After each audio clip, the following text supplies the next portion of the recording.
What's going on? It's March 18th, and here are the picks of the day. Today I'm going to be looking at NBA and NHL, and I'm going to be using reverse line movement. Reverse line movement is pretty much just a way to see where the professionals are putting their money, and let me show this with an example.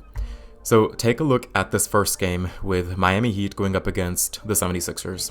Now this is normal line movement, okay? So this is not what we're looking at, but I'm going to show this just as an example.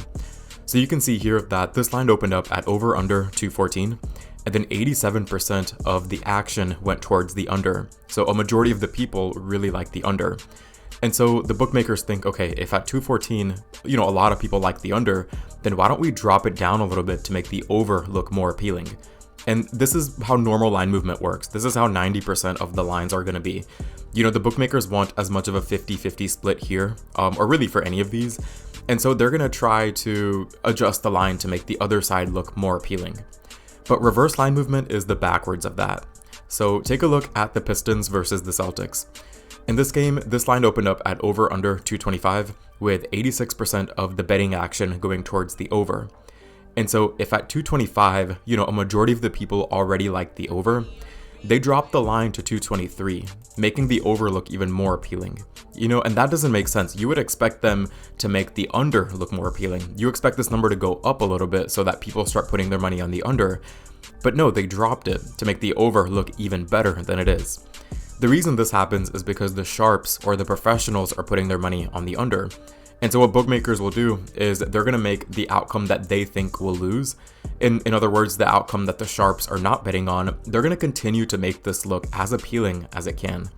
Meaning that when sharps saw 225, this is where they put their money on the under.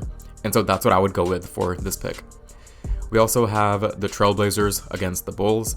This game opened up at over under 215.5 with 91% of the betting action going towards the over. And so even though majority of the people already like the over, they dropped the line to 214, making the over look even more appealing. And this just means that the sharps are putting their money on the under. And so for this game, I would go with the under. We have the Grizzlies and the Kings. For this game, it opened up at 224.5 with 72% of the betting action going towards the over. And so if at 224.5 people already like the over, they dropped it down to 221, making the over look even more appealing to future bettors throughout the day. And so for this game, I would go with the under. I didn't see any more NBA, but we do have one more hockey pick. So it's going to be the Capitals versus the Flames. So in this game, it opened up at over under 5.5 total goals. 80% of the betting action went towards the under at 5.5. So then they moved the line up to 6.5. If at 5.5 people are already clicking on the under so many times, why would they move it up to 6.5? This just means that the sharps are betting on the over. And so for this game, I would go with the over. I didn't see any more hockey picks, or really any other sport. So that's going to wrap it up for this video. If you haven't already, then please consider subscribing. I'm going to be bringing you reverse line movement picks 4 to 5 times a week, and I will see you all in the next one. Peace.